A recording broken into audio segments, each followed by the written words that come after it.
Looking at those images of snow, if you can believe it, looks like the lower mainland. Vancouver may see some mixing. We're going to time that one out for you. Feels like spring though. Wow, for so many provinces across Canada, we're going to get you those numbers and the game day forecast. The Chiefs, the Eagles, Super Bowl happening tonight. The weather, a very important element for that game. And if you can stay with us, coming up on In the Know, meteorologist Kevin McKay is going to join us and talk about some of the coldest Super Bowls we've ever seen.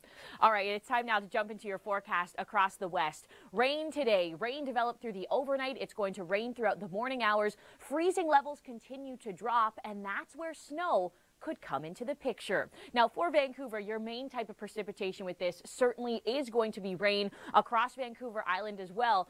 But as we get pre-dawn into Monday, as temperatures are just cold enough, it looks like Vancouver could see a little bit of mixing. And of course, this is big snow, 17 centimeters for Squamish, 15 for Whistler.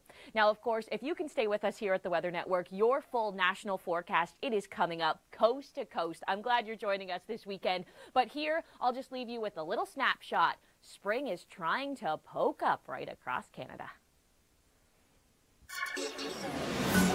Rain continues to develop across the lower mainland. It moves into the central coast through the overnight. Vancouver, good morning to you. Waking up, gray skies, rain on your doorstep, and you certainly need an umbrella. And you might even need a little snow brush too. And that's because freezing levels are dropping, temperatures dropping through the overnight. Lower mainland might see a little bit of snow pre-dawn into Monday morning. But for now, we're 1 degree in Whistler, 5 in Vancouver, Victoria, and in Tofino. And here is a little snapshot of some of that snow. It's not going to be much. Same kind of story for Abbotsford too, but you may just see a little bit of that mixing, and it's going to remind you winter is not over. No. As we go into tomorrow, 2 degrees in Whistler, 8 in Victoria, 6 in Tofino. The smells of spring will start to return as you go through the day on Monday and into Tuesday.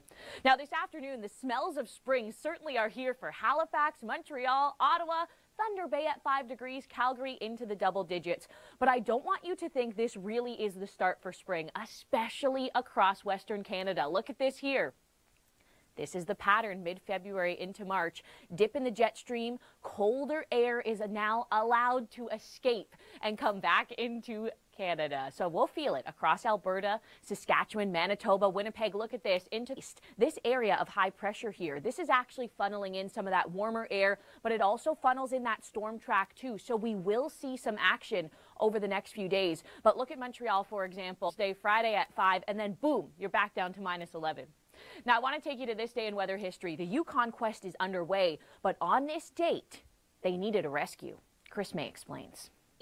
Falling in one afternoon. The cleanup is still ongoing from that weather event, and now a major storm is on the way.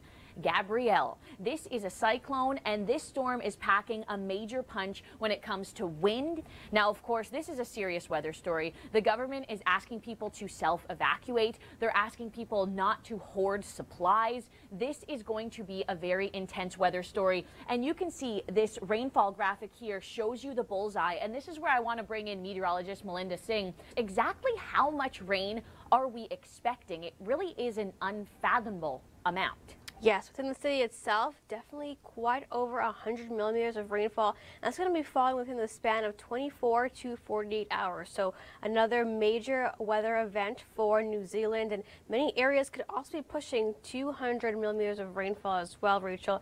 And those winds, they're going to be packing quite a punch as well. We could be looking at gusts upwards to over 120 kilometers per hour. And sometimes we can relate that as well to hurricanes in our neck of the woods. Yeah, and coastal surge is going to be a huge issue too. Of course, that is when the water just continues to push and push and push inland, and that creates devastating scenes, and it can be deadly scenes. Now, Melinda, you related this to a hurricane. So if we look at wind speeds over 150 kilometers an hour, we're already talking Category 2 here. All right, now, Melinda, our next international story, we take our viewers now to Turkey and into Syria. Woods is, quite warm, but they're actually quite cold, especially throughout the winter season, so to say, and even temperatures getting up to around that 6-degree mark throughout the daytime hours. So it is still a bit more on the cooler side, and that won't be helping much efforts. All right, and thankfully we're not seeing any big snowstorms or any big rainy systems coming to the region. Now, of course, our coverage here on the issues in Turkey and in Syria. Thanks so much for making the Weather Network a part of your weekend. I am Rachel Schoutsen, and yeah, the temperature roller coaster, it continues. For so many people, this is exciting. 8 degrees in Windsor today, 6 in Toronto, 4 in Ottawa. Right now, my husband and I are in a time where we are battling our toddler every day to wear a hat and gloves. So the fact that it's warming up is good because we don't have to battle today, as temperatures will not give you frostbite within the GTA. 2 degrees in Moncton, -1 in Charlottetown. We're -6 in St. John, so we're still holding on to some of the cooler air out in eastern Canada. But I want to show you something interesting here. I love this graphic. We put this together, and it shows you over the past 8 years. So I remember 2015 for sure. That was the year that Toronto did not go above the freezing mark for the entire month. But look at this. 2017, we got up to 17 degrees, 16 degrees in 2018. So temperatures into the teens in February, we certainly have seen it before. So look at this here. As we look at our 3-day forecast, every day, 13 degrees, but it does come with some rain. We do have a system coming through, and we'll likely see rain impact the Greater Toronto region into Wednesday and Thursday. Now for Atlantic Canada, rain, snow, it's been a little bit of everything, but now it looks like this next system is more promising for snow. You can see it develop on the bottom side of your screen here, and look, this is a snapshot into Monday evening. Cloud cover developing today and especially into tomorrow morning. And Halifax, you are not celebrating with temperatures into the teens for this one. It looks like the track of the system is actually a little higher now, and even places like Charlottetown could get into a little bit of snow Monday evening and in through Tuesday. And then look at it here, yet another storm that is just drawn right towards the Avalon, the Burin, the Bonavista. This system is going to bring snow. However, as warmer temperatures try and filter in, we could see a period of some ice pellets and then even rain for the Avalon. So this is a track we continue to watch here at the Weather Network. Sunday. Sundays are always important for football, but today, the Super Bowl Sunday, and of course the weather, the forecast, it plays a huge role when it comes to the game. You know, the wettest Super Bowl we've ever seen was back in 2007. The Colts and the Bears rained 25 millimeters of rain on Super Bowl Sunday, and some of those wind gusts were over 40 kilometers an hour. My husband and my brother, huge Bears fans, so I'm sure they remember that one. But this year, no rain on Super Bowl Sunday. No, we have a beautiful forecast and an easy forecast to digest. As we take you into Glendale, Arizona, 22 degrees at kickoff. Sunny skies, light winds. By the time the game is over, should be down to about 14 degrees. So very comfortable for the Chiefs and for the Eagles. Now, of course, not every year do we see a forecast that looks this calm and this comfortable. We go to the forecast center now with meteorologist Kevin McKay. Now, of course, today is a big day for placing all of your sports bets as well. And if you still haven't decided who's going to win, the Eagles, the Chiefs, the Chiefs, the Eagles, well, maybe this video will help you decide. And you know, I haven't seen anyone more qualified to predict the win of the Super Bowl than little Ruby there. We'll take you now and show you your forecast across the country. Back here at home, of course, if you're having a tailgate party, you're going to your friend's house, 10 degrees in Calgary, -1 in Regina, 0 in Winnipeg, no active weather across the prairies. You will be traveling in a little bit of rain across the lower mainland down to Vancouver, and if you're partying really late tonight, you may actually see a couple flurries in Vancouver as well. A gorgeous forecast across Ontario and very comfortable for places like Halifax too. We really have a taste of spring for so many regions right across Canada. But I don't want you to think spring is officially here, okay? Because look at this. The next system we're watching for Atlantic Canada starts to creep in late Monday, and this, with a more northerly track now, is likely to put down a decent amount of snow right across Halifax, New Glasgow, Cape Breton Island. I know Cape Breton Island, you were just dealing with those intense winds yesterday, power outages for rural Cape Breton. So another system so close together. I know, it's a lot to handle when it comes to winter, and it seems like St. John's, the Avalon, the Burin, the Bonavista, again, a target for another system coming through, and this will be overnight Monday and into Tuesday, the potential for snow, mixing, even ice pellets, and then rain. So again, another system that continues to bring a whole lot of weather to Atlantic Canada. They're still cleaning up from this, and now Gabrielle, an intense storm is moving into the region. We are talking catastrophic flooding, extreme winds, lots of damage is expected. And as we look at the satellite right now, this is Auckland here. You can see that this is a monster storm that continues to rotate over the region, and some of the biggest weather impacts will be felt today. It actually started last night. Take a look at this video here. This was an Ed Sheeran concert that happened in Auckland. Let's just go into the rain. What kind of rainfall are we expecting with Gabrielle? We're pretty much looking at another January event happening so it's not a rainy season for this part of the country at this time of year.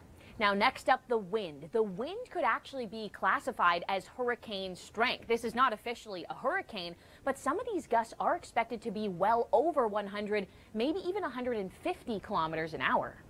Yes, exactly. Comparing that to a Category 1 or Category 2 hurricane. All right, now our next story, Melinda, takes us into Turkey and Syria, where the rescue, the relief, the recovery, it still continues. And so let's take a look at this map here where it shows us some of the temperatures. What kind of temperatures are we expecting in the region? Now, this is a cooler time of year for this region, so are we expecting any snowy systems? Because that, of course, is the next big question on many's mind. Yeah, you know, it's looking a bit more lackluster, which is the good news. Not too much precipitation. When we look at February temperatures, these all-time February records, I want to show you just how warm it's been. These are some of the top temps, okay? As we look ahead at Toronto, 17.7, that happened in 2017. You can see a lot of these records are from 2017. London got up to 18. Windsor got up to 22 degrees in the year 2000. So it's not totally abnormal for us to see this big spike in February. As we take a look at Toronto over the last 8 years, again, that was the record. That was that top temperature of February. And I certainly remember this one, little 2015, down below zero. That was the year that Toronto did not go above the freezing mark for the entire month of February. That was a cold one. I remember I had just started at the Weather Network, and that was a really good story to talk about that year.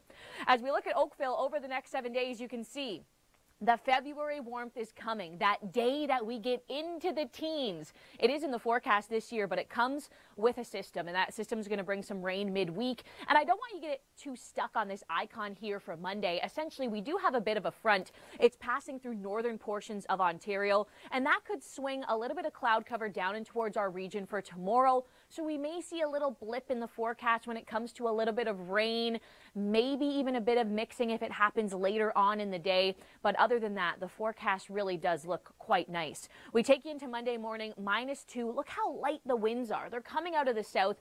Go for a run tomorrow morning. Walk the dog early. It's going to feel good. And then we take you into the afternoon, 6 degrees. And again, don't get too caught off guard by that icon. We're still looking at a pretty nice day. Temperature-wise into Tuesday, again, doesn't really look like February, does it?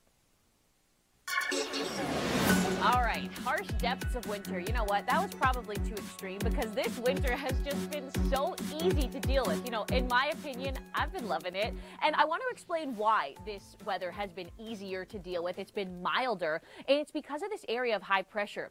It's been driving all of this warmth right up towards the lower Great Lakes. And we essentially have seen rounds of it pumped in that the cold air up towards the north, it really just doesn't even stand a chance. We are going to see the cooler air come back across the west, but for our region, we're actually talking teens as we go into this week. Today, 6 degrees.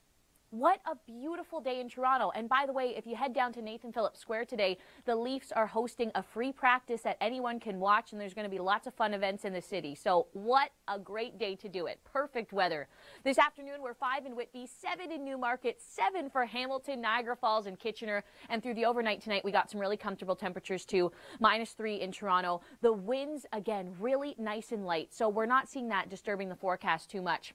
We take you into Monday morning, -2 for Toronto. Some cloud cover builds, and we do have this front that's passing through northern portions of the province. It might swing some cloud cover down into our region tomorrow, and we may see a passing shower, maybe a flurry into the later hours, but the icons really look a little overdone compared to what we're really going to see with this system. 6 degrees for the high in Toronto, and remember, temperatures are warming up, but it comes with some rain.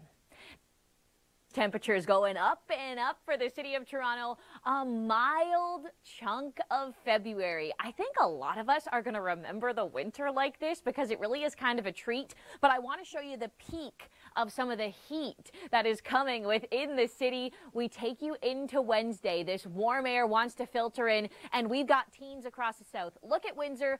15 degrees, and I want to show you the 7-day forecast here for Niagara Falls. You can see the warmth is coming, but it does come with some rain and then a sharp drop. So while it's here, enjoy it.